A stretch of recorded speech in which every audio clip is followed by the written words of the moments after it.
तो आज ये हमारे साथ बहुत ही एक स्पेशल सेशन है जिसपे हमारे साथ बहुत ही स्पेशल लोग हैं।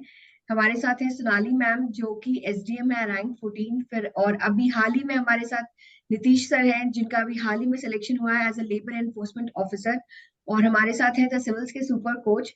तो आज हम सब मिलके यहाँ पे एक बहुत ही सिंपल सी और ऑथेंटिक स्ट्रैटेजी लेके आएंगे 70th बीपीएससी के लिए कि क्या आपका अप्रोच होना चाहिए, क्या आपकी थॉट प्रोसेस होनी चाहिए और ये होल जर्नी किस तरह से आपको इनकॉर्पोरेट करनी चाहिए। तो इसी के बारे में हम आज बात करेंगे और इसके बारे में हम और बेस्ट कौन हो सकता है, सोनाली मैम और नीतीश और सर हैं हमारे साथ। तो इस पे आइए चर्चा करते हैं। तो सर आप बताइए फिर अब आने वाले जो टाइम में अब जो 70th बीपीएससी में जो बच्चे तैयारी कर रहे हैं जिनका भी वही एम है, वही सपना है कि अपने आप को सिलेक्शन की फाइनल लिस्ट में देखना, तो उनके लिए आप क्या कहना चाहेंगे?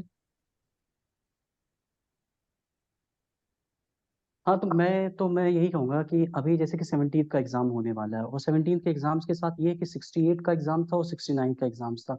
तो पोस्ट का डिस्ट्रीब्यूशन कुछ ऐसे था कि ये बच्चे भी जो 68 और 69 के हैं, ये भी आगे ये एग्जाम्स को देंगे। तो क्या करना है कि ये थोड़ा सा एग्जाम टफ होने वाला है, ये तो जान के चलें। सीट हो सकती है 400 से 500 के बीच में आ सकती है सीट्स। तो लेकिन ये एग्जाम थोड़ा सा टफ होने वाला है और हमें टाइम काफी मिला हुआ है, काफी हमें चीजें ऑर्गेनाइज हैं कि हमें जैसे कि प्री मालूम है सितंबर में होना है, फिर हमें मालूम है कि मेंस जो है हमारा जनवरी में होना है। तो एक पूरा वेल डिजाइन स्ट्रक्चर के फॉर्म में हम जा सकते हैं। अब जैसे कि मैंने बता भी दिए हैं, प्रीलिम्स के सोर्सेज मैंने सिविल्स के चैनल पर डाल दिए हैं, मेंस के सोर्सेज भी डाल दिए हैं, हमारे जो आंसर राइटिंग के बैच हैं। और जो मतलब कि आंसर राइटिंग बैच तो मैं चलाता नहीं हूँ, मैं तो सिखाता हूँ, फिर कहता हूँ सीखो पढ़ो और निकलो। तैयारी तो वैसे मैं कराता नहीं हूँ, सिखाता ही हूँ। क्योंकि तैयारी क्या होती है वो लंबी हो जाती है, तो तैयारी यहाँ तो ना करें लोग तो ज्यादा अच्छा है। और यही है छोटी छोटी चीजें मुझे लगता है, और मैं तो बताते ही रहता हूँ। तो अभी सोनाली मैम से पूछते हैं कि मैम क्या है ये जर्नी। और ये कुछ कुछ मतलब कि एक जैसे डिफाइनिंग फीचर्स होते हैं ना, जैसे प्री है, मेंस है, तो उसमें क्या क्या आपको लग रहा है कि अगर बच्चे कर लें इस चीज पर अपना ज्यादा फोकस रखें तो कैसे आगे उस पर ले जा सकते हैं चीजों को।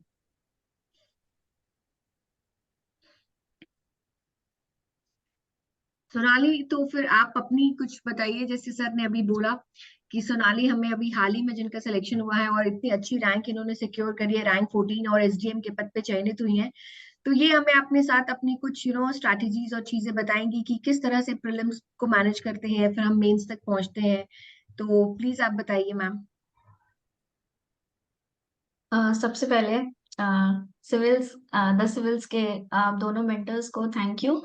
और जहाँ तक स्ट्रैटेजी की बात है मैम, अब जो सारे बच्चे जो प्रिपेयर कर रहे हैं ये इस बात से बिल्कुल जानते हैं इस चीज को कि ये अब जो बीपीएससी हो गई है वो अब वैसा नहीं रह गया कि हमें अलग से कुछ तैयारी करनी है प्रीलिम्स की देन अलग से कुछ मेंस की। अब बिल्कुल ही इंटीग्रेटेड तरीके से हमको दोनों चीजों की, इनफैक्ट तीनों, प्रीलिम्स मेंस और इंटरव्यू, तीनों की हमको तैयारी करनी पड़ेगी।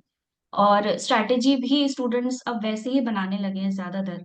तो मैं ये बोलूंगी कि भाई जो स्टूडेंट्स हैं, जो मेन मेन आपके सब्जेक्ट्स हैं, जैसे हिस्ट्री है, पॉलिटी है, ज्योग्राफी है, इकोनॉमी है, साइंस है, इन सब के आपके मेंस और प्रीलिम्स दोनों के काफी इंटीग्रेटेड आपके नोट्स बनेंगे। और मैंने भी यही किया था। मैंने जब शुरुआत की थी बीपीएससी में, जब मैंने अपना अटेम्प्ट शुरू किया था, तो उसमें मैंने भी यही किया था। मैंने पहले देखा था सिलेबस को कि भाई क्या क्या चीजें हैं, आखिर सब्जेक्ट्स क्या हैं। फिर उस पे सब्जेक्ट्स में जैसे हिस्ट्री है तो कहाँ कहाँ से क्वेश्चंस पूछे जा रहे हैं, प्रीलिम्स में कहाँ से पूछे जा रहे हैं, किस पे ज्यादा फोकस करना है। जैसे हम मॉडर्न पे ज्यादा फोकस करते हैं इसमें, तो मॉडर्न पे भी ज्यादा फोकस करें। देन हम पॉलिटी में आते हैं, फिर ज्योग्राफी है, इकोनॉमी है, उस तरीके से फिर ये चलता चला जाता है। तो मेरा अभी आज के बच्चों को यही बोलना है कि आप जो भी स्ट्रैटेजी बनाए वो बिल्कुल इंटीग्रेटेड तरीके से बनाए। और आपके पास तो सबसे अच्छी अपॉर्चुनिटी अब ये आ गई है कि आपको अब पता है कि एग्जाम कब होने वाले हैं। सबसे राइट। आपको डेट मेंशन्ड है, आपको मंथ मेंशन्ड है, तो आपके पास बिल्कुल एक स्पेसिफिक टाइम है। तो आप बहुत ही आराम से तैयारी कर सकते हैं और अपने नोट्स बना सकते हैं, अपनी आंसर राइटिंग शुरू कर सकते हैं, उसकी अच्छी तैयारी कर सकते हैं। जो एस्से जो आजकल नया शुरू हो गया है 68 से, शायद हाँ 68 से, तो एस्से पे आप फोकस करिए क्योंकि वो एक स्कोरिंग एरिया है। वहां पे अगर आप अच्छा स्कोर करते हैं तो आपकी रैंक बन जाती है। तो ये सारी चीजें हैं, और क्योंकि आपके पास एक टाइम अच्छा है, तो आप एक इंटीग्रेटेड तरीके से पूरी तैयारी कर सकते हैं, अपनी स्ट्रैटेजी उसी तरीके से बनाए और अच्छी रैंक हासिल करें। और क्या, और सिविल्स की हेल्प भी ले इसमें। सर बहुत अच्छा पढ़ाते हैं, मैम भी बहुत अच्छा गाइड करती हैं, तो उसकी हेल्प ले स्टूडेंट्स, और अच्छी रैंक लेके आए, और क्या।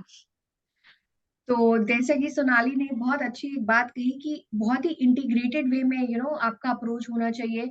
और जिस तरह से अब हम सब देख रहे हैं कि BPSC has become so regular, इतना रेगुलर हो गया है, हर एक चीज उन्होंने बहुत ही अच्छे से डिफाइन हम्म। कर दी है कि इस टाइम पे प्रीलिम्स होगा, मेंस होगा। तो जैसा कि सोनाली मैम ने हमें बताया, तो ये एक बहुत बड़ा प्लस पॉइंट है। जैसे पहले होता था कि कुछ पता ही नहीं है कि प्रीलिम्स हो गया, मेंस कब होगा, या पेपर नहीं, लीक बहुत रैंडम होता था कभी तो। राइट राइट कभी राइट। इस टाइम पे हो रहा है, कभी 2 महीने बाद हो रहे हैं। हाँ लेकिन अब है कि भाई एक स्पेसिफिक टाइम है आपके पास, आप उस तरीके से पूरा अपना रूटीन प्लान कर ले, टाइम टेबल सेट कर लें, एग्जैक्टली तो और फिर मतलब अकॉर्डिंगली आप उस पर वर्क करें, आप बिल्कुल अच्छी रैंक के साथ आप क्लियर करेंगे इस एग्जाम को। एग्जैक्टली और ये पूरा प्रोसेस 1 साल का है।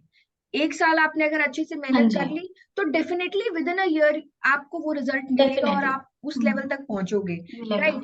तो ये बहुत अच्छी हम्म। बात है बीपीएससी के साथ। और इसी पे अभी हमें बताएंगे नीतीश, जिनका अभी हाल ही में सिलेक्शन हुआ है।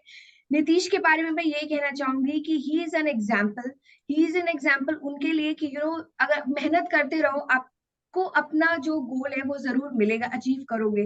क्योंकि नीतीश कंसिस्टेंटली बहुत मेहनत करते रहे, उन्होंने बहुत सारे एग्जाम दिए, और बीच बीच में उनको बहुत निराशा भी हुई होगी, वो डीमोटिवेट भी होंगे, लेकिन फिर भी उन्होंने अपने आप को मतलब कभी मतलब गिरे भी ना, तो फिर भी वो खड़े हो, मतलब उनका ग्राफ हो, उन्होंने कहा कि नहीं, I have to do it और मैं ये करूंगा। तो नीतीश की सबसे अच्छी खासियत यही है कि उन्होंने कभी हार नहीं मानी और अपने आप पे भरोसा रखा उन्होंने।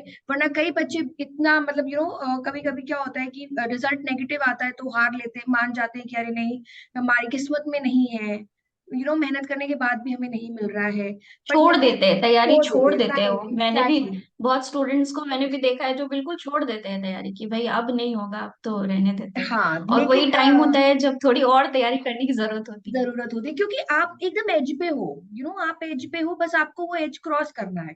ऐसा नहीं है कि आपके अंदर काबिलियत नहीं है, आप कहीं ना कहीं यहाँ तक पहुंचे हो, आपने बहुत मेहनत करी है, पढ़ाई करी है, तो वो बहुत सारी चीजें आपके साथ ऑलरेडी है। तो बस आपको एक सही गाइडेंस की जरूरत होती है और एक सही टाइम की जरूरत होती है। तो नीतीश का तो ये वही टाइम था। वही वही मैं हाँ प्रीति मैम, वही कहना चाहता हूँ कि जैसे लास्ट टाइम जब हुआ कि हमारा बैच जो था उसमें 16 लोग थे, और फाइनली जब इंटरव्यू देने गए तो 13 लोग इंटरव्यू देने जा रहे थे। मुझे राइट भी लग रहा राइट। था मैंने जादू पढ़ा दिया क्या, इन लोगों का जादू हाँ सिखा तो दिया है। हम लोग को खुद 16 में से यकीन नहीं 13 हुआ कि अरे मतलब 13 हाँ बच्चे मुझे सारे इंटरव्यू मैं दे भी रहे हैं। मुझे यकीन था कि 8-10 तो कुछ करने वाले हैं हाँ कमाल। हाँ हाँ। क्योंकि मैं तो हमेशा प्रीति से कहता भी रहता था कि ये अंकिता और ये सोनाली, ये तो कुछ करेंगी। पहले मैं अंकिता का देखता तो रोल नंबर, फिर सोनाली का देखता था सोनालिका हाँ। कभी कोई रिजल्ट आता था कि ये कुछ भी कर सकते हैं ये दोनों। और धनराज को मुझे ये था कि कंसिस्टेंसी है तो ये करेगा। लेकिन रिजल्ट जब आया तो मैं नीतीश के पास, मुझे लगा यार जैसे मेरी कैलकुलेशन थी 9 स्टूडेंट्स की, 9-10 की कैलकुलेशन चल रही थी और नीतीश उस कैलकुलेशन में थे। तो अब नीतीश बताएंगे भी। तो जब रिजल्ट आया, सब कुछ हो गया, मैंने कहा यार कैलकुलेशन गड़बड़ कैसी हुई है। और जबकि कुछ एक कैलकुलेशन से बाहर भी लोग आए, मतलब जो मेरे कैलकुलेशन में नहीं थे, मैं क्यों कहूँ, हाँ हाँ लोग आए। तो मैं गया नीतीश के साथ, मैंने पूछा यार क्या गड़बड़ हो गया। तो फिर पता चला कि थोड़ा सा मैंने जो किया वो तो किया है। तो ये सोशियोलॉजी ऑप्शनल ने भी कुछ किया था कमाल 67 में। और फिर और इनका हिस्ट्री ऑप्शन था तो अच्छे नंबर नहीं थे, उस तरह से हिस्ट्री में नहीं मिले थे, और कुछ डीआई में भी दिक्कतें आई थी। तो नीतीश बताएंगे। तो मैं गया नीतीश से, मैं कहा नीतीश यार घबराना मत, हो जाना है अगली बार। क्योंकि राइट मैं तुमको हाँ। देख रहा हूँ कि तुम सिलेक्शन वाले, मतलब उसमें जैसे होता है ना कि आदमी एसेस करता रहता है, अब कुछ दिनों बाद पता चल जाता है कि कैसे क्या चीजें होंगी। तो मुझे लग रहा था कि नीतीश कर जाएंगे उस चीज को। तो नीतीश ही बताएं कि अपना कहते कैसे रही उनकी जर्नी, किस तरह से एक सैनिक स्कूल से काफी उनका लंबा सफर रहा है इस चीज को। तो इनका अलग से हम करेंगे टॉपर स्टॉक, तो उसमें आप कीजिएगा, मैम पूछिएगा इनसे। लेकिन ब्रॉडर लेवल 5 अगर बच्चों को बताना हो इन्हें, तो क्या बताएंगे अपने आप को, कैसे रखना है, किस तरह से डिजाइन करना है, अपने आप को स्ट्रक्चर करना है। यस सर, मैंने 10th और 12th की पढ़ाई सैनिक स्कूल चित्तौड़गढ़ राजस्थान से की, जो कि मेरे घर से काफी दूर था। तो मैं बचपन से स्ट्रगल करते आ रहा हूँ। उसके लिए भी मैंने सैनिक स्कूल का एंट्रेंस टेस्ट दिया था। और पहली बार मैंने सैनिक स्कूल नालंदा का दिया था, बट उसमें नहीं हो पाया था। फिर दूसरी बार मैंने सैनिक स्कूल चित्तौड़गढ़ करिया, तो उसमें हुआ। तो मेरे मेरे को 6 क्लास से ही मतलब फेलियर का स्वाद मिल चुका था, फेलियर के साथ साथ सक्सेस का। फिर मैं 12th में आया, तो उसके बाद जैसे सैनिक स्कूल का एम्बिशन होता है एनडीए करना, तो एनडीए मेरा पहली बार नहीं हुआ, फिर दूसरी बार में हुआ, फिर एसएसबी आउट हुआ। तो ऐसे करके मैंने 3 बार एनडीए का क्वालिफाई किया written exam, but SSB out हो गया। फिर मैं ग्रेजुएशन करना शुरू किया। तो ग्रेजुएशन कंप्लीट होते होते मैंने सीडीएस वगैरह का एग्जाम देना शुरू कर दिया, सीडीएस एफकेट और सीएपीएफ। तो सीडीएस भी रिटर्न हो जाता, बट एसएसबी नहीं हो पाता।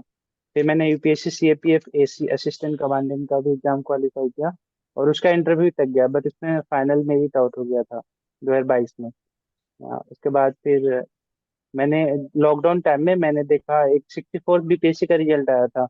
तो उसमें 1400-1500 वैकेंसी थी। तो मेरे एरिया के भी बहुत सारे ऑफिसर्स बने थे, तो न्यूज में, लॉकडाउन में तो न्यूज देखते रहते थे, तो वहीं से मोटिवेशन उठा। और फिर मैंने जब सिलेबस देखा, तो देखा तो एक एग्जैक्ट सेम था सीएपीएफ का, और क्वेश्चन का लेवल उसके उससे आसान ही था, जो कि अब उसका लेवल बढ़ा के सेम कर दिया गया है। तो फिर मैंने उस हम्म, एग्जाम की तैयारी करनी शुरू की। तो पहली बार जब 67 बीपीएससी दिया तो कैंसिल हो गया था, लेकिन मेरे अच्छे मार्क्स आ रहे थे, 110 मार्क्स आ रहे थे। तो तभी से मुझे लगा कि मैं क्लियर कर लूंगा प्रीलिम। तो उस समय से मैं मेंस की तैयारी में लग गया, मेंस की तैयारी शुरू कर दिया। और फिर जब कैंसिल हुआ,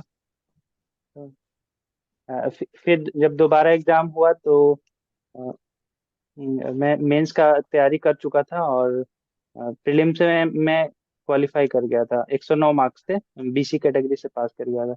बट मेंस में हम्म, 4 मार्क्स कम रह गया था मेरा क्वालिफाई करने से, क्योंकि एक डीआई मेरा कंप्लीट गलत हो गया था 36 नंबर का। और ऑप्शनल भी हिस्ट्री था, तो दोनों में से कहीं भी लक साथ नहीं दिया।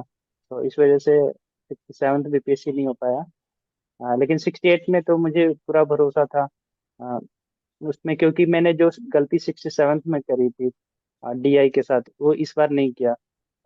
मैंने डीआई को सबसे पहले कंप्लीट किया, भले ही कुछ क्वेश्चन 8 नंबर वाले छूट गए हों, लेकिन मैंने डीआई को सही किया, जिसका लाभ मुझे मिला, और फाइनली सिलेक्शन हो गया 170 रैंक के साथ।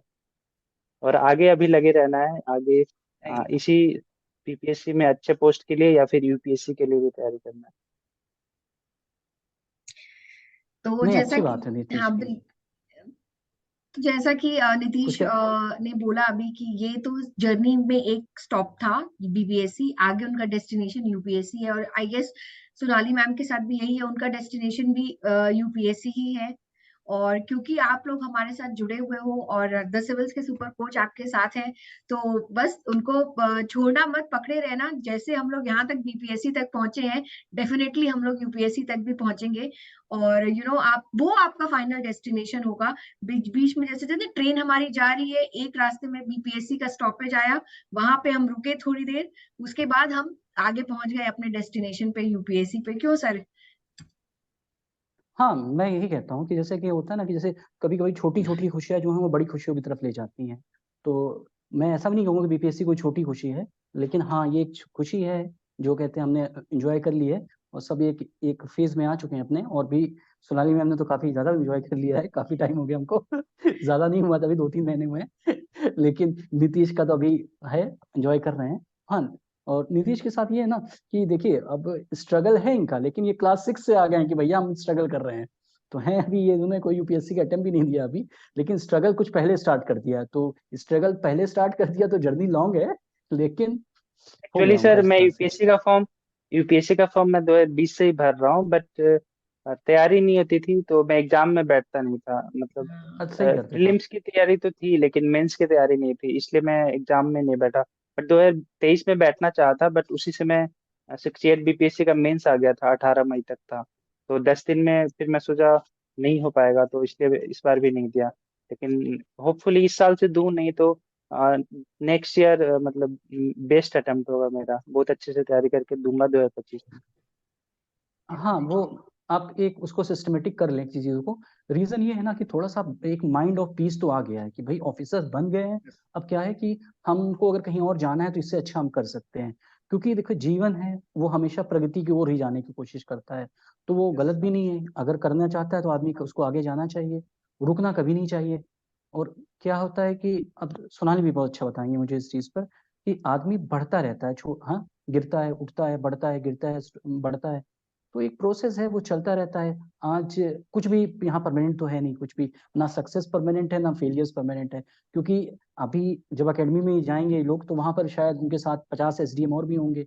फिर फील्ड में जाएंगे तो एक ग्रुप जब वो क्रिएट होगा ना, रेफरेंस ग्रुप का जब वो क्रिएट होगा, तो फिर उस वहां से चीजें वहां से चलेंगी। तो कहीं कुछ परमानेंट होता नहीं है, वो भी अब समय आ गया है। सोनाली, आप बताएं इस पर, कैसे क्या होता है लाइफ में, कुछ परमानेंट होता है? मैंने तो एक चीज मानी हुई है कि struggle is a part of success. अगर आपके जीवन में स्ट्रगल बहुत ज्यादा हो रहा है और आप एक टाइम पे सोच रहे हो कि अरे यार अब तो कुछ नहीं होना है, बस उसी टाइम से फिर आपका ग्रोथ वहां पे शुरू हो जाता है। अगर आप गिव अप नहीं करते और आप चलते चले राइट। जाते हैं तो भले ही आपकी स्पीड थोड़ी स्लो हो, लेकिन आप फिर भी चलते चले जाते हैं तो आपको सक्सेस निश्चित मिलेगी। ये तो मैंने अपनी जर्नी में भी देखा। और मुझे लगा, और ये बात भी सही है कि कुछ भी परमानेंट नहीं है। अभी जैसे हम लोग अभी सेलेक्ट हो गए हैं, तो मुझे तो ऐसा कुछ खास अपने जीवन में चेंज अभी तक नहीं नजर आया। हाँ, लोगों के विचार चेंज हुए मेरे प्रति, और जो मतलब जो कुछ लोग इंस्पायर हुए, कुछ लोग और मोटिवेटेड हैं कि हाँ भाई और अच्छा कर सकते हैं। तो इस तरह की चीजें तो ये मुझे लगता है कि चलती ही रहती है। आप अगर फील्ड में भी जाएंगे और वहां भी अगर आप बहुत अच्छा काम करते हैं तो लोग वहां भी आपसे मोटिवेटेड होंगे, आप वहां भी अपना नाम करेंगे, चाहे आप कोई एग्जाम क्लियर करें या ना करें। तो ये चीजें हमेशा चलती रहती है लाइफ में। बात वही है कि स्ट्रगल से थकना नहीं होता है, स्ट्रगल को कंटिन्यू करे रखना होता है। और अगर आप उसको कंटिन्यू मेंटेन किए रहते हैं तो अल्टीमेटली आप सक्सेस को अचीव कर लेते हैं। आप अपनी जो आपकी इच्छाएं हैं, जो आपका हैप्पीनेस है, वो आपको मिल जाता है। और मुझे लगता है कि ये जो पूरा एक जर्नी होती है ना, सिविल सर्विसेज की जो जर्नी होती है, आपको एक बहुत ही बेहतर इंसान बना देती है। बिकॉज आप अपने इस जर्नी में सब कुछ देख लेते हैं। आप पेशेंस अपना चेक कर लेते हैं, परसीवरेंस चेक कर लेते हैं, आप अपने फेलियर को किस तरीके से टैकल करते हैं, कितना टैकल करते हैं वो देख लेते हैं। तो मुझे लगता है कि इतनी ब्यूटीफुल जर्नी होती है। भले जब जब हम इस पार्ट ऑफ जर्नी में होते हैं तो हमें लगता है कि यार बहुत फ्रस्ट्रेटिंग है सब कुछ, लेकिन अल्टीमेटली जब गोल अचीव हो जाता है तो लगता है कि नहीं यार, जो भी हो रहा था बिल्कुल सही हो रहा था। और ये होना चाहिए हर हर किसी के जीवन में। ये उतार चढ़ाव होते रहने चाहिए, ताकि लोग बिल्कुल आसमान में ना रहे, पाँव जमीन पे रहे और अपना काम करते रहे और इंस्पायर होते रहे हर चीजों से, लाइफ को और आगे बढ़ाते रहे, अच्छा करते रहे। ये पूरी जर्नी हमें ये सिखा देती है। मैं अपने आप में बहुत चेंज महसूस करती हूँ जब जब मुझे ये सक्सेस मिला था। तो भले लोगों को लगता होगा कि हाँ भाई अब तो ये हो गया है तो अब तो क्या ही है, लेकिन अब लगता है कि नहीं, इतना कुछ स्ट्रगल कुछ किया तो अल्टीमेटली कुछ अचीव किया, कि अपनी नजर में अच्छा बना। तो आगे भी अगर हम कुछ करते हैं तो वो हमें और ऊपर, अपने ग्रोथ को हम और ऊपर ही करेंगे, ना कि हम नीचे करेंगे। तो ये पूरा जर्नी मुझे लगता है कि हर स्टूडेंट को अपनी लाइफ में एक बार तो इसको एक्सपीरियंस करना चाहिए एक बेहतर इंसान बनने के लिए। तो ये आपने बहुत सही कहा ना। मेरा आप दोनों से एक बहुत ही सीधा सा सवाल है कि ये जो पूरी जर्नी है इसमें बहुत सारे अप्स एंड डाउन्स होते हैं।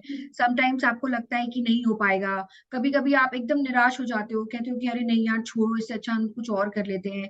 सोनाली के साथ एक प्लस प्रतिभा, पॉइंट था बस कि ऑलरेडी एक बात मैं पंचायत। कहना बीच में, एक मैं हाँ आपको 1 मिनट के रोकना चाहूंगा, एक बात बस कहना चाहूंगा कि जैसे अब जैसे सोनाली कह रही है ना, अब जैसे जब रिजल्ट आया था बच्चे मेरे पास फोन कर रहे थे, शायद अंकिता को शायद तुम्ही ने भी बताया, प्रीति मैंने कॉल हाँ, किया, वो सो अंकिता रही को तो थी, मैंने तो ही तुमने, इन्फॉर्म किया था। हाँ हाँ, तो तुमने कॉल किया, उठो उठो यार तुम्हारे जीवन में कुछ हो गया है। तो उसने कहा क्या हो गया है, तो उसने कहा कुछ तो हो गया, सुनो क्या सुनना चाहती हो। तो इसने बताया जो रैंक सुनना चाहती हो दे देते तुमको अभी। तो वो कूद के उठ के अपना उसको वो होगी। यकीन ही और नहीं हो सोनाली ने रहा जब था। हाँ, सोनाली जब मुझे कॉल किया था, सोनाली बहुत खुश थी मुझसे कॉल करने के बाद। अब मैं फोन रखने वाला था लेकिन सोनाली फोन नहीं रखने वाली थी। Sir thank you, sir thank you. कि सोनाली मतलब कि ऑलमोस्ट वो थी कि मतलब कुछ हो गया है, मतलब कि सर ने कुछ, हमने कहा कि अरे मैंने किया तो है लेकिन लड़की तो खुद एट लास्ट तो इसने डिलीवर किया है ना। हाँ, लेकिन ये शी वॉज वेरी हैप्पी कि सर हो नहीं गया हो सर, गया। मतलब ऐसा नहीं था। जब एग्जाम मैंने दिया था, जब मैंने मेंस लिखा था, तो मुझे अपना पेपर देने के बाद लग गया था कि लिस्ट में नाम तो होना चाहिए। अगर अच्छे से सब कुछ रहता है तो लिस्ट में नाम तो होना चाहिए।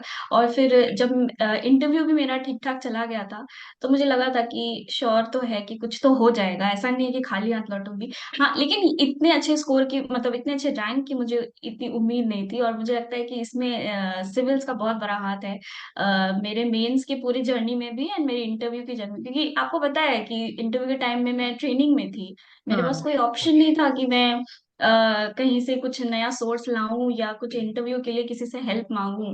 और मुझे सिविल्स का ही पूरा गाइडेंस मिला है इंटरव्यू में भी पूरा। तभी और नहीं जिस तरीके से, इतनी ब्लेटेंट तरीके से मेरा इंटरव्यू लिया गया था, तो मतलब मेरे अंदर वो डर था कि भाई ऐसा अगर चला गया तब तो कुछ नहीं होने वाला, ये अपॉर्चुनिटी चली जाएगी मेरी। तो उसको मैंने माइंड में रखा था कि ऐसे तो नहीं करना है, वहां पे फाइनल इंटरव्यू को अच्छे से करना, बेकार नहीं जाने देना। ये चीज मुझे हमेशा याद रहेगी।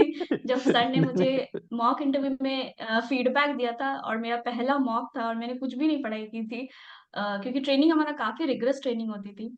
तो सर ने बोला था कि आपको अच्छे से तैयारी करनी पड़ेगी, अदरवाइज आपका इंटरव्यू बेकार भी जा सकता है। मुझे लगा था कि हे भगवान, ये इंटरव्यू बेकार चला जाएगा जब तो इनका पहला इतनी सेशन बड़ी इंटरव्यू का हुआ अपॉर्चुनिटी था मिस हो तो जाएगी। वही बात, जब आपका फर्स्ट सेशन दिया गया था हाँ, तो हम मनीष लोग सर ने भी, अटैक कर दिया था ना। हाँ, मनीष सर अपने हम लोग क्वेश्चन भी को यही डिस्कस इसके कर रहे थे कि यार लिखती तो डेटाबेस के सोनाली साथ आ बहुत गए थे बढ़िया बहुत। है। मतलब हम लोग का तो यही डिस्कशन हुआ था कि सोनाली लिखती तो बहुत अच्छा है, इंटरव्यू में थोड़ा सा वो घबरा रही है, वो दिख रही थी। तो फिर बट ये भी था आपके साथ कहीं ना कहीं कि आप हाँ, यूर इन ट्रेनिंग, आप ट्रेनिंग में थे, आप उतना टाइम हाँ, नहीं दे पाए। लेकिन जब सेकंड बिल्कुल आपका टाइम बिल्कुल नहीं मिल रहा था हाँ, मुझे। राइट राइट राइट, तो नहीं नहीं, वो तो फिर चीज मैं थी। बाद में बाकी जो बच्चों को मैं ही बताता हूँ ना, यार देखो कहीं जाना नहीं है, सिविल्स में ही रहना है। सोनाली का इंटरव्यू जो है बस सिविल्स वालों ने लिया है और हाईएस्ट मार्क्स है सोनाली के। जितने भी वो 90 हैं यस इनके, सर, तो इनके बिल्कुल। हाईएस्ट मार्क्स हैं मैं इंटरव्यू के। जब मैं एक एक्सपीरियंस में शेयर करूंगी। मैं जब इंटरव्यू देने जा रही थी, और जो कॉलिंग होती है ना, कि वो आते ही गार्ड होते हैं, वो आपको बुलाते हैं और बोलते हैं कि आप 2 मिनट रुकिए यहाँ पे, एंड देन आपको अंदर जाना होता है, एंटर करना होता है। तो उस टाइम पे मैंने बस एक ही चीज मेरे दिमाग में थी, बेकार नहीं जाना है मेरा इंटरव्यू, बेकार नहीं जाना चाहिए। बस यही चीज मैं बार बार रिमाइंड कर रही थी। और फिर मैं अंदर गई, एंड देन फिर जो भी हुआ वो हुआ। तो इसी बीच में नीतीश, मैं आपसे जानना प्रज्ञा चाहूंगी प्रज्ञा कि जैसे आप हाँ, बोल रहे होती ना कि आपने बहुत टाइम से प्रीति शायद मतलब, हमारे साथ प्रज्ञा आ रही है, प्रज्ञा ये हम, हाँ प्रज्ञा हमारे तो साथ जुड़ रही लेट है हर ज्वाइन, तब ये। तक हम नीतीश से बात करते हैं क्योंकि हमारे नहीं पास बस ये आ गई सिर्फ है मेरे हिसाब से। 9 मिनट्स है। आ गई 9 मिनट्स है हमारे हाँ पास। आ गए। तो हाँ प्रीति ये नीतीश, आ गई हैं शायद मेरे हिसाब से, विजिबिलिटी नीतीश दे दो आप, इनको, हाँ, विजिबिलिटी दे दो, आ गई हैं ये। तो उनका कैमरा ऑन नहीं है। प्रज्ञा, प्रज्ञा कैमरा ऑन करना, तुम्हारा कैमरा नहीं ऑन है। एक तो सेकंड। हाँ, प्रज्ञा जो हमारे साथ है, ये यूपीएससी की प्रिपरेशन कर रही हैं, दिल्ली यूनिवर्सिटी से इन्होंने गुड अपना आफ्टरनून। हाँ गुड आफ्टरनून। तो इन्होंने आफ्टरनून किया मैम। हुआ है। ये सोनाली मैम से बात करना चाहती थी, मिलना चाहती थी, मैंने कहा कि चलें मिलें इनसे, कुछ जाने। तो कहती काफी हम्बल है, हम हम्बल तो हैं ही सोनाली मैम, उसमें कोई इशू नहीं है। तो प्रज्ञा भी परेशान रहती है, किसी तरह से यूपीएससी निकालना है इसको। मैंने कहा हाँ, यूपीएससी निकलेगा। तो अभी उसी की जर्नी की हम लोग बात कर रहे हाय थे, प्रज्ञा। कितना मतलब कि इसके हेलो मैम, हाउ यू? मैं बिल्कुल ठीक, आप बताइए आप कैसे हैं? एकदम अच्छी हूँ, और मैं सर को बहुत परेशान करती हूँ। ये प्रॉब्लम है, वो प्रॉब्लम है, ऑल द टाइम। हाँ, हाँ मैंने ये भी बहुत परेशान किया है। जो भी डाउट है आप सर से पूछिए, तभी आपकी रैंक आएगी। आप ये बात रख अच्छा, लीजिए। अब तो सर बोलते हैं कि तुम बस थोड़ा सा अपना मेंटल स्टेट को थोड़ा पीसफुल रखो, एल्स तो यू आर देयर। तो मैं सर को गुस्सा भी हाँ, कर देती हूँ कि ऐसा कैसे करूँ, इसीलिए तो आई एम हियर। नहीं, तो मैं वही कहता हूँ नहीं ना वो अभी। मेंटल पीस तो, यस सर, हाँ मेंटल पीस वही तो वही मैं भाई ये एग्जाम तो थोड़ा छीन लेता है। तो उसको थोड़ा मेंटेन तो करना ही पड़ेगा। अदरवाइज सर की गाइडेंस में रहिए आप, और अच्छी से प्रिपरेशन करिए तो सब कुछ अच्छा रहेगा। बी पॉजिटिव, सब अच्छा रहेगा। हाँ नहीं तो मैंने मैम, कहा कि अब वही सोच रही कंटिन्यू करते हैं।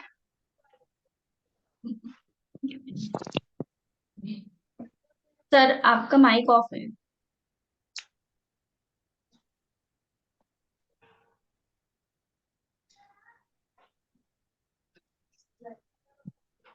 आप कुछ यूपीएससी की प्रिपरेशन कर रहे हैं प्रज्ञा?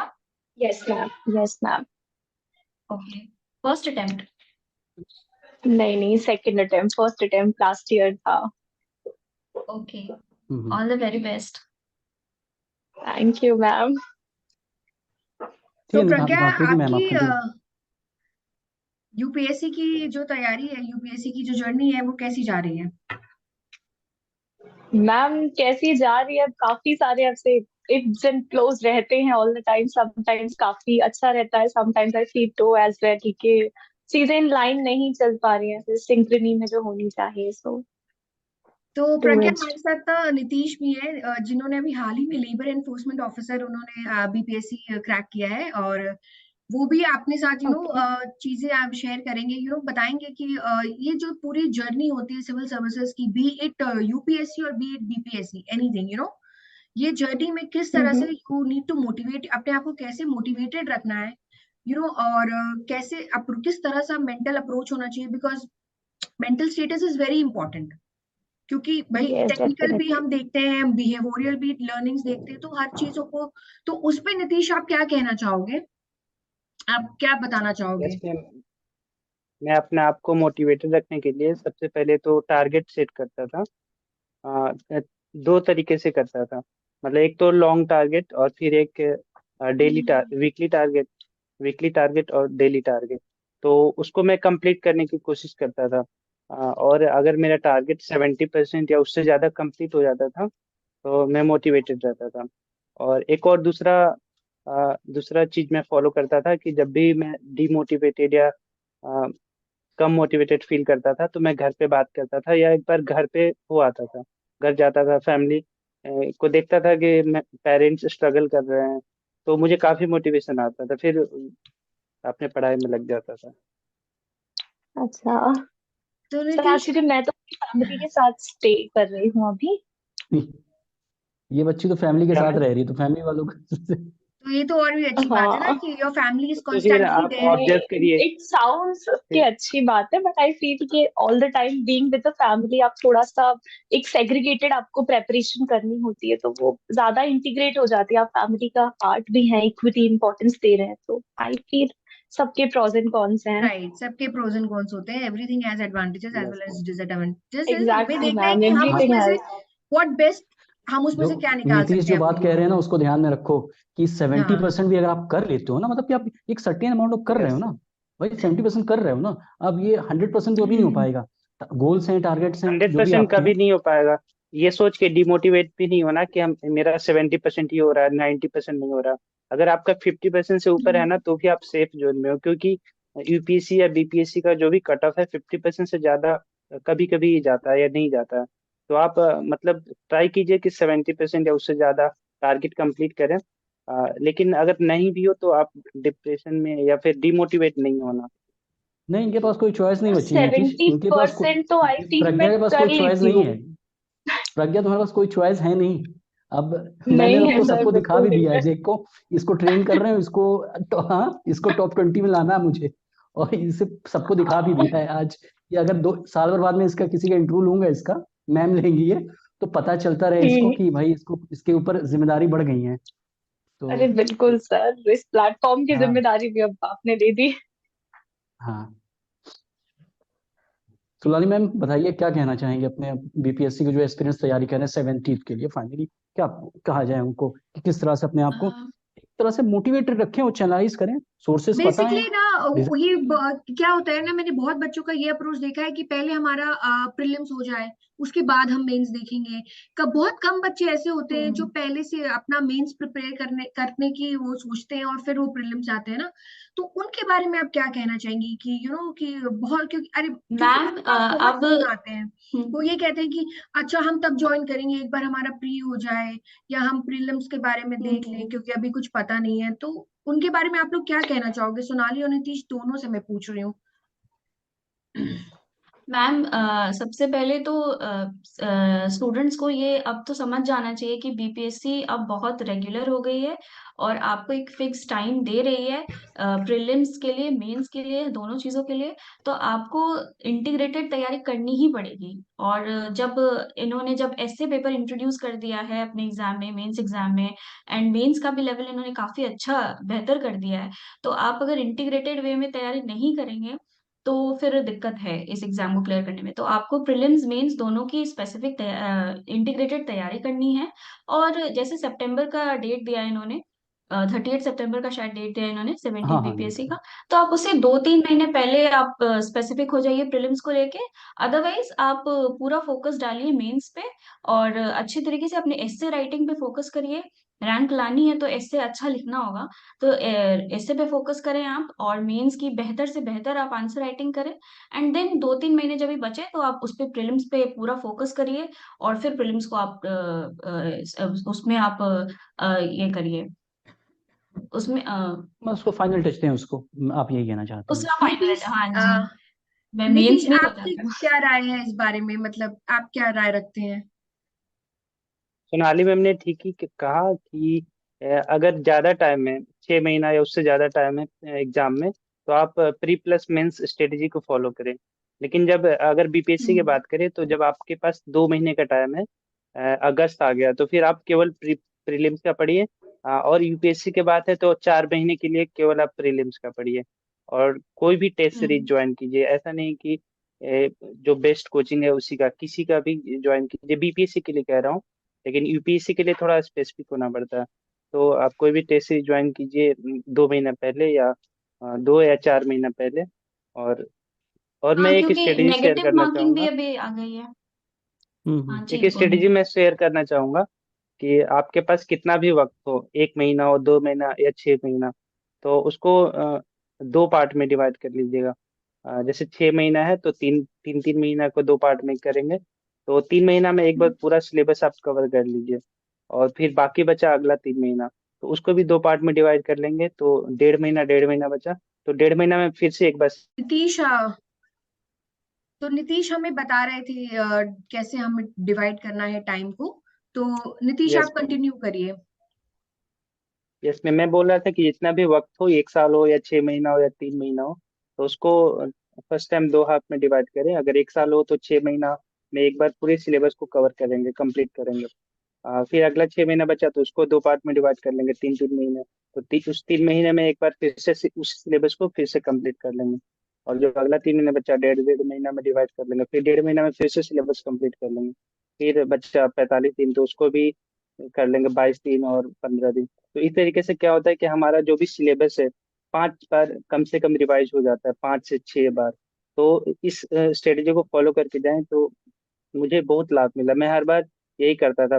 बीपीएससी के लिए प्रीलिम्स हो, स्पेशली प्रीलिम्स के लिए स्ट्रेटेजी है। और साथ में करंट अफेयर्स तो डेली करने की चीज है, मतलब मंथली मैगजीन करिए या फिर न्यूज़पेपर पढ़िए। तो बस इससे काफी हेल्प मिलता है। तो जैसे कि करंट अफेयर्स भी अब बहुत इंपॉर्टेंट होता जा रहा है बीपीएससी के लिए भी, तो आप दोनों ने क्या करंट अफेयर्स के लिए कुछ बहुत ही स्पेसिफिक फॉलो किया था या न्यूज़पेपर को अपना बेस रखा था? मतलब किस तरह से आपने करंट अफेयर्स के टॉपिक्स को कवर किया था? मैम मेरा तो 68 में हुआ है, तो उसमें थोड़ा अलग टाइप के क्वेश्चन थे, थोड़े वन लाइनर टाइप के थे। बट अब चेंज हो गया है हम्म। पैटर्न, अब थोड़ा यूपीएससी टाइप का दे रहा है। तो अब तो हमें मंथली मैगजीन फॉलो करना पड़ेगा। बट पहले जो था, एनुअली मैगजीन कोई भी कर लेते थे, कोई भी 2 मैगजीन कर लेते थे तो हो जाता था। बट अब मंथली मैगजीन करना पड़ेगा और एक एनुअल मैगजीन भी करना पड़ेगा। या फिर अगर आप डेली न्यूज़पेपर पढ़ते हैं तो केवल एक मैगजीन फॉलो करने से काम चल जाएगा। तो आपको लगता है कि यूपीएससी की तरह बीपीएससी में भी हमें अब रिगरस एक न्यूज़पेपर रीडिंग की हैबिट भी डालनी चाहिए? यस मैम, डाल लेनी चाहिए। सोनाली, आप क्या कहते हो इस बारे में? मैम न्यूज़पेपर तो मुझे लगता है कि अब बीपीएससी के स्टूडेंट्स को भी अब डेली न्यूज़पेपर पे अपनी कमांड बनानी पड़ेगी, बिकॉज जिस तरीके से पैटर्न चेंज हुआ है, ऐसे वगैरह इंट्रोड्यूस हो गए हैं, तो आप अगर न्यूज़पेपर पढ़ेंगे तो उस तरीके से आपकी लेखनी में वो चीज दिखाई देगी। न्यूज़पेपर के जो वर्ड्स होते हैं वो आपके आंसर राइटिंग में दिखेगी, तो आपको उससे काफी फायदा मिलेगा, मार्क्स आपके अच्छे आएंगे। और उसके अलावा जो प्रीलिम्स में भी जो क्वेश्चंस जिस तरीके से पूछे जा रहे हैं, तो आप न्यूज़पेपर पे आपको थोड़ा कमांड बनाना पड़ेगा, ताकि आप उसके जो करंट अफेयर से रिलेटेड जो सवाल होते हैं उसको आप टैकल कर सके अच्छे तरीके से। अपार्ट फ्रॉम मैगजीन्स और जो एनुअल मैगजीन्स होते हैं, उसके अलावा न्यूज़पेपर पे आपको थोड़ा सा ध्यान देना पड़ेगा, बीपीएससी स्टूडेंट्स को भी है। राइट राइट लेकिन मैम मैं तो राइट। यही कहता हूँ ना, मैं कुछ कहना चाहूंगा मैम हाँ हाँ, कि बोलिए जैसे कि बोलिए। अगर, हाँ, जैसे कुछ सिलेक्शन के कुछ बहुत डिसाइडिंग फैक्टर्स हैं, अगर अगर आप बीपीएससी एग्जाम्स को देखो तो जैसे जीएस 1 में एक आपका डीआई डिसाइडिंग है, 72 आउट ऑफ 72 आपको दे सकता है। जीएस 2 में थोड़ा सा ये है कि आप थोड़ा सा अपने आप को आंसर राइटिंग प्रैक्टिस, क्योंकि वो पूरा यूपीएससी है, 20 क्वेश्चन आ रहे हैं, 15 शॉर्ट्स आ रहे हैं, 5 लॉन्ग आ रहे हैं, तो वहां से। और एसए जो है वो डिफाइनिंग है, क्योंकि जहां आपने 3 एसए आ रहे हैं, कहीं आप 60 स्कोर कर रहे हो तो वो 180 प्लस आपको ले जाएगा। तो वो, और कहीं आप उसमें 40 की रेंज में गए तो वो 120 की में आ जाओगे, तो डिफरेंस बहुत क्रिएट हो जाएगा। तो ये से अगर करंट अफेयर्स देखा जाए या डीआई देखा जाए या एसए देखा जाए, ये बहुत डिफाइनिंग है। और सबसे अच्छी बात ये है ना, हम लोग के पास इस समय जो हमारे पास अच्छी बात है, जो भी स्टूडेंट्स आ रहे हैं मुझसे सीखने की कोशिश कर रहे हैं, जो भी उनको बता रहा हूँ मैं जिस तरह से चीज़ों को, कि आप इस समय स्टार्ट कर सकते हैं। आप फ्रेशर अगर भी हो तो भी स्टार्ट कर सकते हो। तो क्योंकि ये पूरा एक एक जर्नी है, आप इसको, अगर आप जीरो पे भी हो तो अगर यहाँ से स्टार्ट करोगे, 7 महीने बाद प्री होगा, 6 महीना मेंस कर लो प्रिपेयर, 2 महीने में फिर, जैसे नीतीश बता रहे थे, बहुत शानदार स्ट्रेटजी बता रहे थे वो उस चीज को, हाँ तो उस चीज को अपने क्रिएट कर लो। मेंस के बाद फिर मेंस में थोड़ी सा जब थोड़ा आपका क्या होता है ना, जब एक बार रिजल्ट्स आता है ना, कहा जाता है नथिंग सक्सीड लाइक सक्सेस। देखो, सफलता से ज्यादा खूबसूरत चीज तो कोई होती नहीं, चाहे कोई कितना मोटिवेशन वाली बातें कह दे। जब आप सक्सीड होते हो, सक्सीड, तो आपको लगता है कि हाँ कुछ हुआ। क्योंकि क्या होता है, जब कोई चीज मिल जाती है उसके बाद थोड़ा सा लगता है यार कुछ और मिल जाता। लेकिन यह है कि सक्सेस करता तो है मोटिवेट। आप भाई एक मंजिल पे पा गए, फिर अगली मंजिल की तरफ जाते हो। अब जैसे मैंने, अगर 5 किलोमीटर कोई डिस्टेंस ट्रेवल करना है, तो आपने 2 किलोमीटर ट्रेवल कर दिया, तो क्या, जैसे हम लूडो खेलते हैं बचपन में, तो लूडो में क्या होता था, सांप बैठा रहता था 2 नंबर पे, 3 नंबर पे, वो काटता था, सीधे 99 पे ला देता था। तो कई लोग क्या होता है, इंटरव्यू में जाते हैं, वो 2 नंबर पे सांप बैठा रहता है, वो 99 पे ला के प्रीलिम्स में अपने आप को डाल देता है। लेकिन क्यों होता, और इस समय की स्पेशल बात यह है कि हमें टाइम मिल रहा है, कि आप कभी कभी होता है ना, एक एग्जाम दिया फिर दूसरा एग्जाम दिया, तो ये हो गया कि जस्ट एक में फेल हुए तो दूसरे में फेल हो गए, क्योंकि हमें टाइम तो मिला नहीं कि अपने आप को चैनलाइज कर सकें या अपने आप को डिजाइन कर सकें। मेरा तो कहना होता है ना कि एक बार अपने आप को डिजाइन कर लो, स्ट्रक्चर कर लो। जैसे प्री का भी अपना एक बेस है, उसके हिसाब से डिजाइन कर लो, मेंस में भी अपने आप को अपने बेस के हिसाब से डिजाइन कर लो। फिर उसके बाद क्या होता है ना, इंडिया की टीम में 16 प्लेयर खेलते हैं, आप इन हो सकते हो चाहे आउट हो सकते हो। जैसे वर्ल्ड कप का मैच चल रहा था, शामी 2-4 मैच में खेला ही नहीं शुरू के, और जब अपॉर्चुनिटी उसको मिली तो फिर वो हाईएस्ट विकेट टेकर हो गया इंडिया की तरफ से, अब अर्जुना अवार्ड भी मिल गया उसी बेसिस पे। तो आपको अपने ऊपर ट्रस्ट करना पड़ेगा, अगर 16 में हो, अगर हार्ड वर्क कर रहे हो, तो मौका कभी हो रहा, प्री नहीं हो रहा, कभी हो रहा, कुछ नहीं हो रहा है, लेकिन इंतजार करो। वो बोल्ड जो हैट्रिक लोगे, अगर लगातार जो परफॉर्म करोगे, कि कोई 9 मैच खेल के भी उतना नहीं परफॉर्म कर पाया और कोई 6 मैच खेल के भी अच्छा परफॉर्म किया, तो रीजन है अपने टर्न का इंतजार करो, अपने पर ट्रस्ट करो, अगर फेल होते भी हो तो आगे सक्सेस मिलेगी, क्योंकि कुछ भी परमानेंट तो है नहीं। और जैसे कि मैं अभी पूछना भी चाहूंगा इस चीज को, और प्रज्ञा को भी इसकी काफी प्रॉब्लम होती है, और जो भी है स्टूडेंट है उसको प्रॉब्लम होती है इस तरह की, कि क्या होता है ना कि मेंटल स्ट्रेंथ पे काफी काम करना पड़ता है। आप, क्योंकि फेलियर कुछ होते हैं जो बड़े ब्रॉडर स्पेक्ट पर दिखते हैं, कुछ होता है हम टेस्ट लगा रहे हैं उसमें नंबर नहीं आ रहे हैं, कुछ हो रहा है कि भाई हमने टारगेट सेट किए 10 घंटे के, हम 6 घंटे पढ़ पा रहे हैं, कुछ मतलब कई वेरिएशंस हैं उसमें। तो ये तो सोनाली मैम बताएंगी मुझे बहुत अच्छा, ये कि मतलब कि छोटे छोटे टारगेट्स में भी तो आप फेल होते हैं, तो वहां पे कैसे अपने आप को मैनेज रखा जाए, किया जाए। सर, जैसे मैंने पहले भी बताया कि ये जो पूरी जर्नी है, ये आपको एक अलग पर्सन बना देती है, मतलब आप हर तरीके से आप अपने आप में डेवलप हो जाते हैं। तो जब भी ये प्रिपरेशन थी, मैंने भी यूपीएससी लिखा है, तो उसमें भी मैं काफी बार फेल हुई, और उसके बाद मैंने बीपीएससी में शिफ्ट किया, सर जानते हैं इसके बारे में। तो उसमें यही था कि मैं भी एक टाइम के बाद मुझे भी लग गया था कि यार छोड़ देना चाहिए शायद, मतलब अब हो गया। अब इसका कोई सोल्यूशन मिल नहीं रहा है, और मैं तो सोच रही थी कुछ प्राइवेट सेक्टर में ज्वाइन कर लेती हूँ, मतलब जो जनरली सारे स्टूडेंट्स सोचते हैं इस चीज में, जब उनको लगातार फेलियर मिलते चले जाते हैं। और उस टाइम पे लेकिन मुझे लगा कि अगर मैं अभी इस चीज को ड्रॉप कर देती हूँ ना, तो मेरी जो पीछे जितनी भी मैंने मेहनत करी है, जो मैंने रातों रात पढ़ाई करी है, जो मैंने इतने नोट्स बनाए हैं, वो सारे फिर वो जीरो हो जाएंगे, उसका फिर कोई मतलब नहीं बन पाएगा। ठीक है, तो इसलिए फिर मैंने अपने आप को वापस से मोटिवेट किया, और इसमें मेरी फैमिली ने मुझे बहुत सपोर्ट किया। मेरे पेरेंट्स, मेरी सिस्टर्स, उन्होंने काफी सपोर्ट किया। और प्लस मुझे थोड़ा स्पिरिचुअलिटी में मैं थोड़ा बिलीव करती हूँ, तो मैंने उसमें भी अपने आप में थोड़ा सा किया कि नहीं ठीक है, जो भी होगा अच्छा ही होगा, आगे चलते जाना है। और फिर मैं बीपीएससी में शिफ्ट हुई, और उसके बाद मैंने फिर उस तरीके से फिर पढ़ना शुरू किया, फिर बिल्कुल जीरो से फिर मैंने वापस सब कुछ शुरू किया। और ये भगवान की कृपा है कि फिर मुझे द सिविल्स भी बिल्कुल पता नहीं कैसे टेलीग्राम के थ्रू, कोई जानकारी नहीं थी इसकी, और उसको मैंने ज्वाइन किया। फिर आपकी गाइडेंस मिली, मैम की गाइडेंस मिली, एंड देन सब कुछ होता चला गया लाइक। तो मैं यही बोलूंगी, और स्टूडेंट से मैं मिलती भी हूँ तो मैं यही कहती हूँ कि भाई आप ड्रॉप मत करें। अगर आपने पीछे तैयारी करी है तो आप ड्रॉप मत करें। जैसे प्रीलिम्स हो रहा है, मेंस नहीं हो रहा है, मेंस भी हो गया, इंटरव्यू नहीं हो रहा है, इसका मतलब ये थोड़ी है कि आप जीरो हैं। आपके पीछे की इतनी लंबी चौड़ी तैयारी है, तो अल्टीमेटली आपको कहीं ना कहीं जगह तो मिलने वाली है। तो अगर आप ड्रॉप कर देंगे तो वो जीरो हो जाएगा फिर।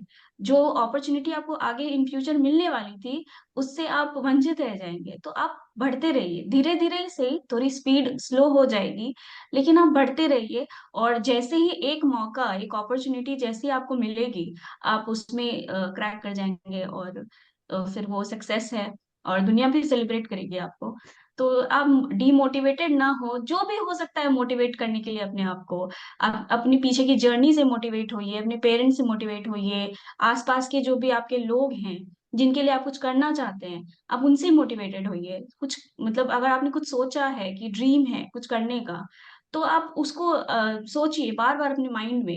एक चीज मैंने बहुत अच्छी पढ़ी थी कि विजुअलाइजेशन जब आप करना शुरू कर देते हैं ना, तो वो चीज आपको मैनिफेस्ट होने लग जाती है।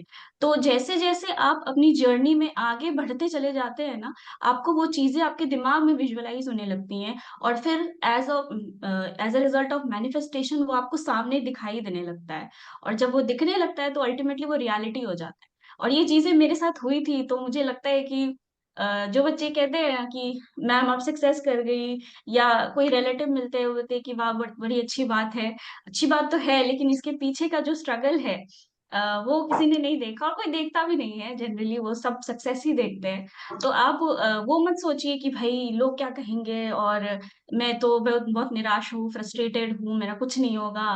अगर आपने पीछे मेहनत की है, तो इसका मतलब ये है कि आगे बहुत कुछ अच्छा है जो आपके लिए वेट कर रहा है। आपको बस वहां उस मंजिल तक आपको पहुंच जाना है।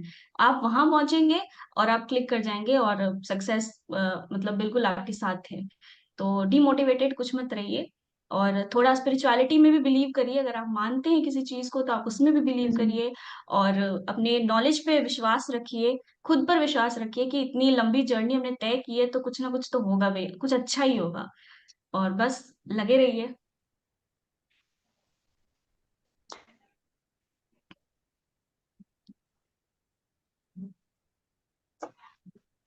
हाँ। काफी मैम एनरिचिंग एक्सपीरियंस था ये। राइट। तो सोनाली ने हमें बताया कि हमें अगर हम मैनिफेस्ट करते हैं और अपने आप को विजुअलाइज करते हैं, उस पोजीशन पे देखते हैं जहां हम पहुंचना चाहते हैं, तो डेफिनेटली कहीं ना कहीं यूनिवर्स भी आपकी हेल्प करता है आपको बिल्कुल उस ये जगह चीज पे। होती है। हाँ राइट, हम्म। मैं भी बहुत इस चीज में बिलीव करती हाँ। हूँ यार कि क्या हुआ, सारी लड़कियां इसी चीज बिलीव करती हैं। अंकिता से बात करता हूँ, मोही को सोनाली इधर बात कर रही है ना, एग्जैक्ट ये बात करती है। मैनिफेस्ट, वो अपने कहेगी आई manifested for my friends also, मतलब उसका हो गया, हाँ। अब दूसरे के लिए भी वो मैनिफेस्ट। मैनिफेस्टेशन इज, अगर आप उसको सही तरीके से करते हो ना, मैनिफेस्ट करते हो और अपने आप को विजुअलाइज करते हो, तो हम्म। वो कहीं ना कहीं आपके लिए एक बहुत ज्यादा वो बूस्टअप देता है, और आपको मतलब एक इनर कॉन्फिडेंस आता है मतलब एक इनर कॉन्फिडेंस आपको वहां से मिलता है, जब आप देख रहे हो कि यार मान लो मेरा सोनाली का एम है मान लो एसडीएम का, तो शी इज विजुअलाइजिंग कि वो एक जगह पे एसडीएम एज एसडीएम वो काम कर रही है और उस सोसाइटी के लिए वो how can she be helpful to the society. तो वो जब आप देखते हो तो आपको लगता है कि यार this is so so beautiful, इसके लिए तो मुझे मेहनत करनी ही है और मैं करूंगी। तो फिर जब आप अपने पे विश्वास करते हो और अपनी चीजों पे विश्वास करते हो ना, तो फिर यूनिवर्स भी आपके साथ हो जाता है आपको आपके हम्म, गोल तक अब मैम पहुंचाने में। इसमें मैं एक चीज और बोलूंगी कि ये विजुअलाइजेशन या ये जो भी मैनिफेस्टेशन होता है ना, ये ऐसे ही नहीं आता।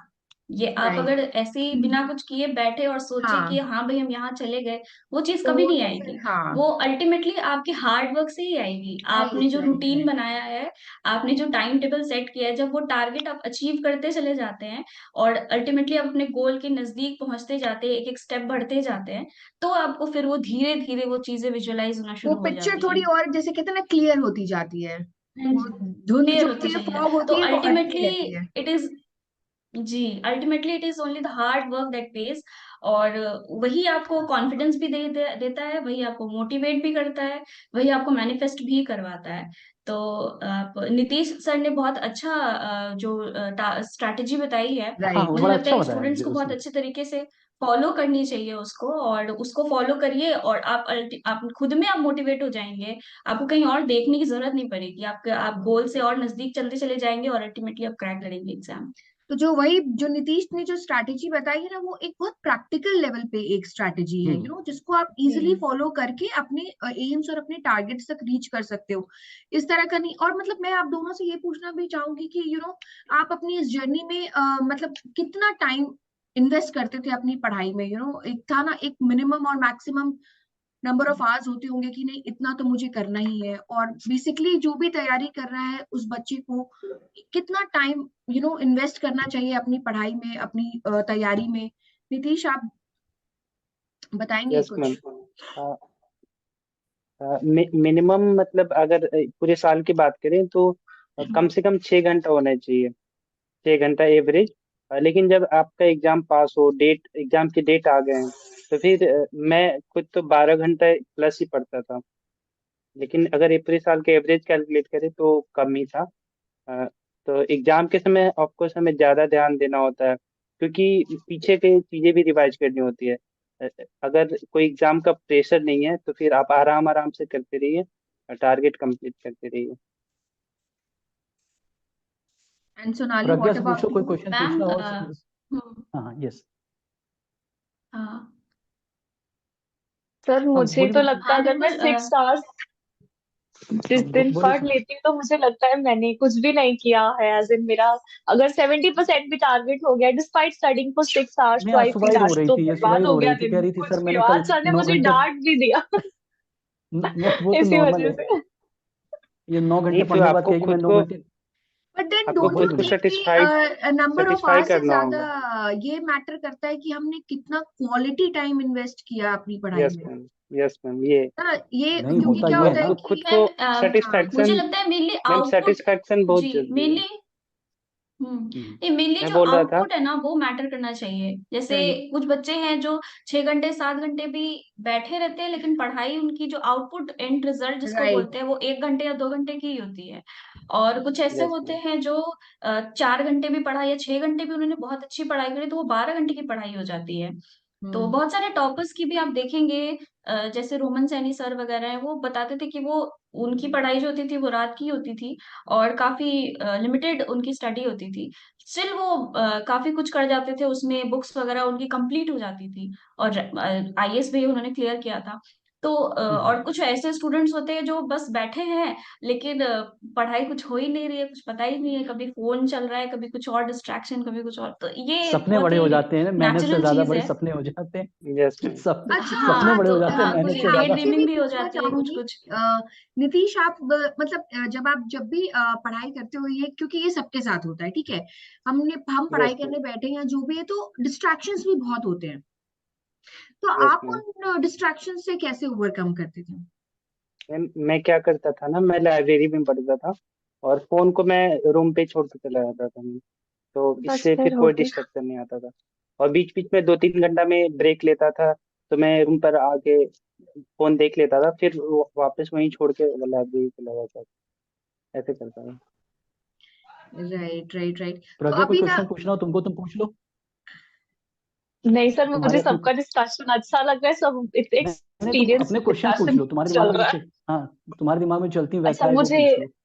हाँ एक मुझे क्वेश्चन ये पूछना था, जैसे जो law of manifestation and attraction आजकल मतलब हम काफी सुनते हैं, and it's giving very positive results also, right?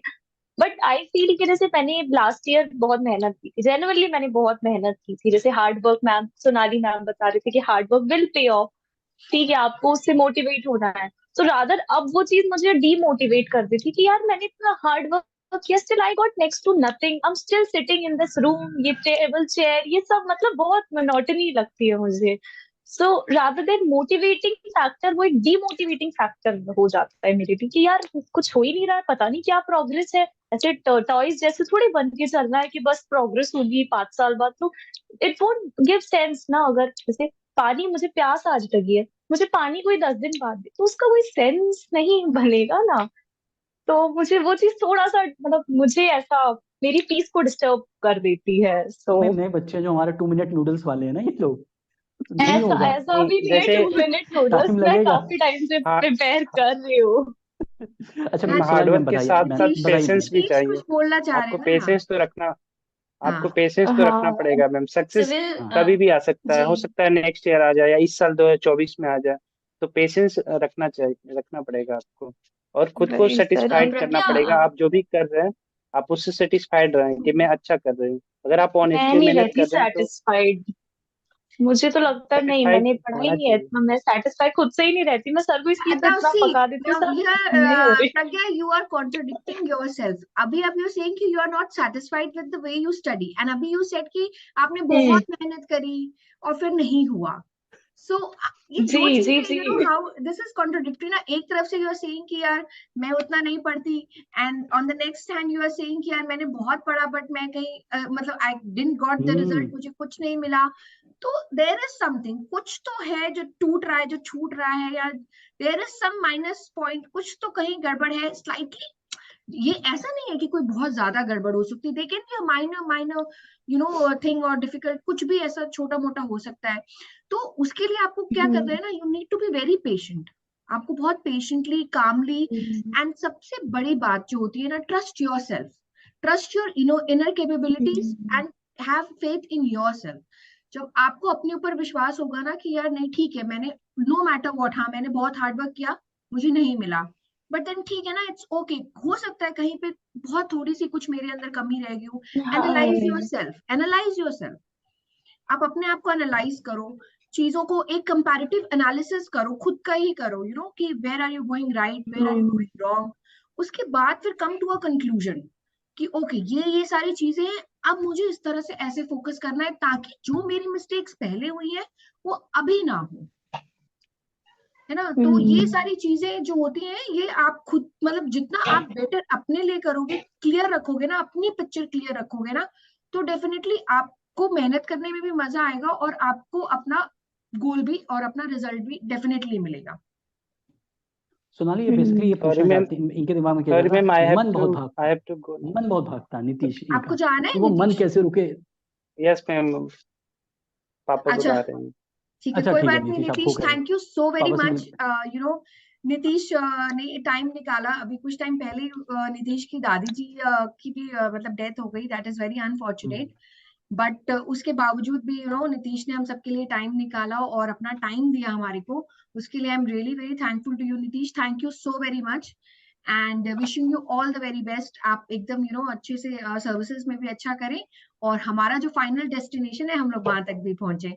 ठीक है नीतीश, तो all the best no Nitish. Ma'am, आप लोगों ने जितना किया है उसके लिए मुझे थैंक यू करना चाहिए, द सिविल अरे टीम नहीं के लिए। नहीं, समय समय पर मोटिवेट करना, हमारी कॉपीज इवेलुएट ये करना। आपका बड़प्पन है, बाकी क्योंकि रिजल्ट तो आपकी मेहनत से ही आया है, हम तो आपको बस थोड़ा सा गाइड ही कर सकते हैं, सर ने तो बस एक गाइडेंस दिया है और हर स्टेप पे आपके साथ रहे हैं, आपने एक विश्वास रखा हमारे ऊपर, तो उसके लिए भी thank you so much Nitish.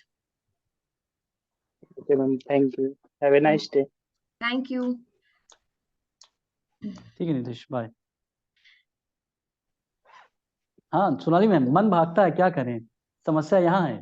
इनके साथ। मन तो मन भागेगा को तो ही। पकड़ के रखना पड़ेगा। मन तो मुझे तो ये समझ भागेगा में आया ही। इनकी बातों से, ही समझ मन भागता है, पढ़ते तो है लेकिन मन भागता है।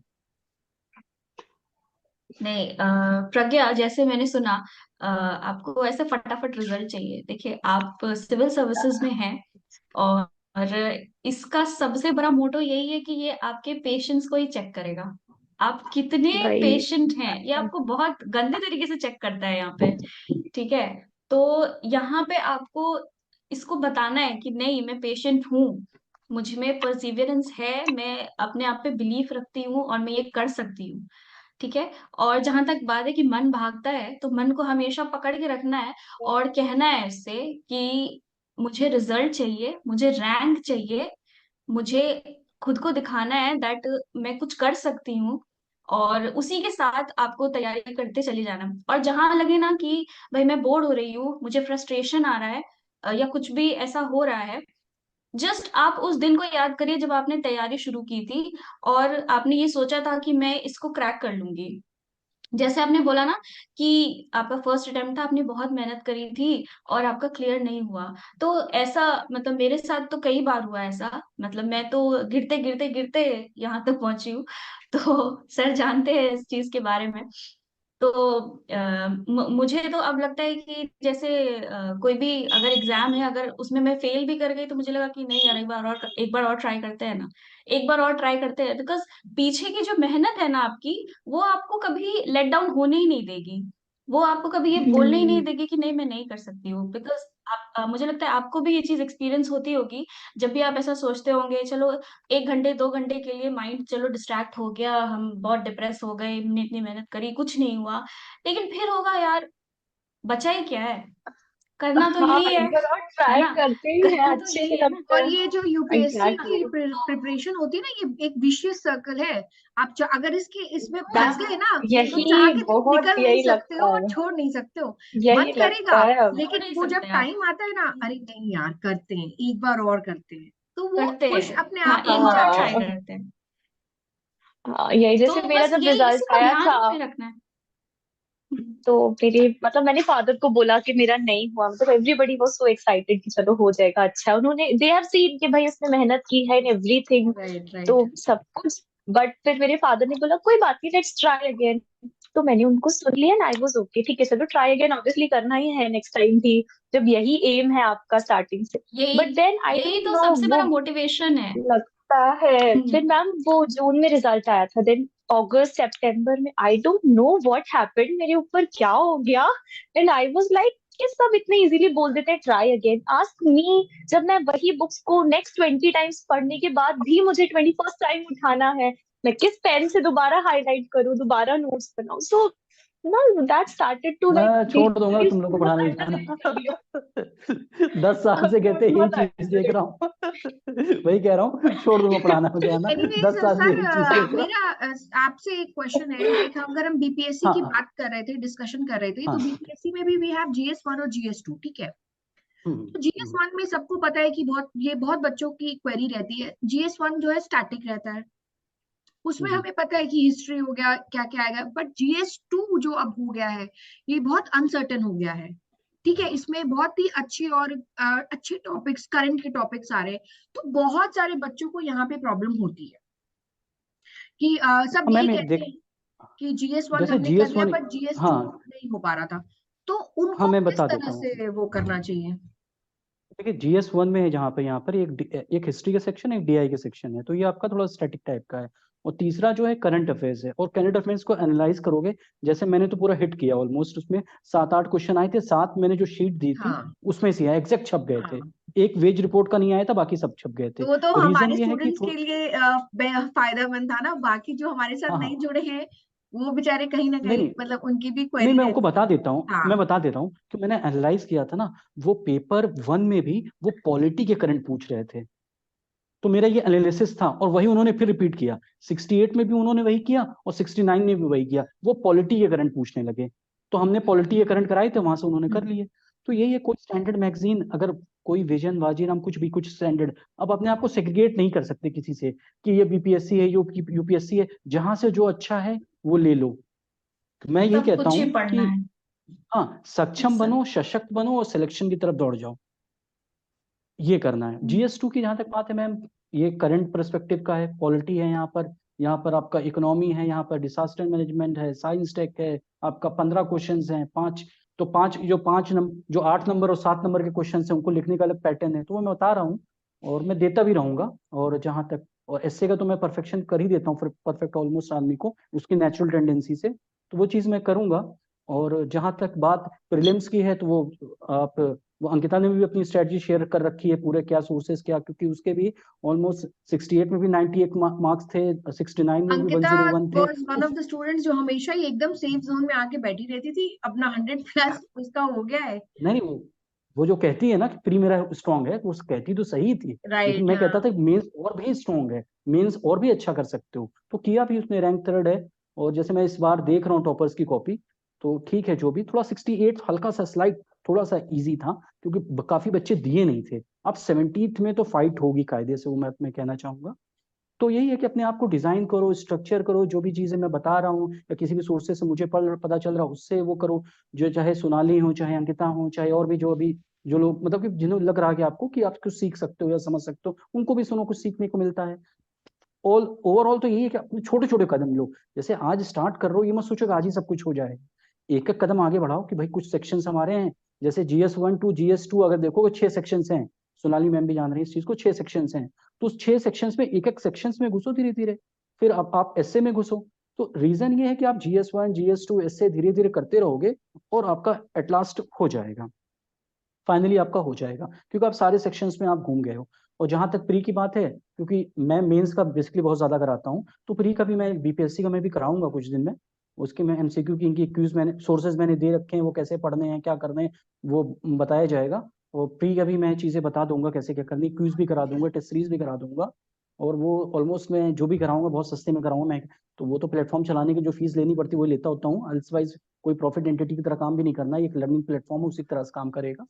और ये वैसे था वैसे ही काम करेगा, तो उसी तरह रहेगा। तो मैम ये अपने ऊपर ट्रस्ट कीजिए आप, कोई भी चीज कैसे, अब सोनाली मैम हो चाहे कोई भी हो, चाहे मैं हूँ यार, आप तुरंत किसी के पास सक्सेस के कोई भी टॉनिक और टैबलेट नहीं है, वो धीरे धीरे ही आप सीखेंगे, धीरे धीरे ही आप उसके आगे बढ़ेंगे, तो ये ग्रेजुअल प्रोसेस है, उसके थ्रू आप जाइए। आप सोचिए कि आज कोई कि अचानक सोनाली से कोई मिलेगा, मैम आपका सिलेक्शन हुआ, मेरे को बता दो ये कैसे होगा और मैं इसको कर लूँ, नहीं बता सकती वो, उसकी जो सालों की मेहनत है वो कैसे तुम्हें 5 मिनट के या 10 मिनट के या शायद मेरे आधे घंटे के इंटरव्यू में भी नहीं बता पाएगी वो, कि उसमें वो है ना कि आप धीरे धीरे ही किसी चीज को वो कर पूरी सकते हो। एक जर्नी है ना, वो पूरी एक जर्नी है। हाँ, मतलब उनका और सिलेक्शन, ये, इट्स अ जर्नी।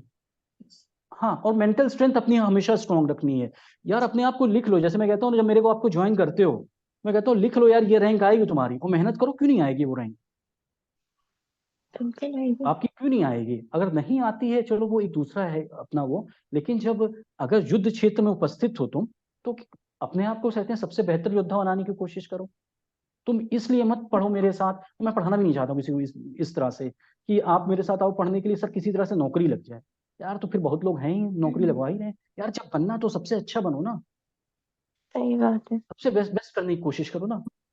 अब सोनाली चाहेगी कि वो कोई कल उससे अच्छा करे, भाई वो क्यों चाहेगी, हाँ, अगर मेरे से तुम, अगर सोनाली से कोई राय लेके जा रहा है कैसे क्या करना है, वो तो चाहेगी कि अगर मैं किसी को गाइड कर रहा हूँ या मेरा कोई स्टूडेंट है वो मुझसे अच्छा करे, और किसी तरह से एडजस्ट करने वाला हिसाब किताब कहाँ अच्छा लगता है ना, सही होता है।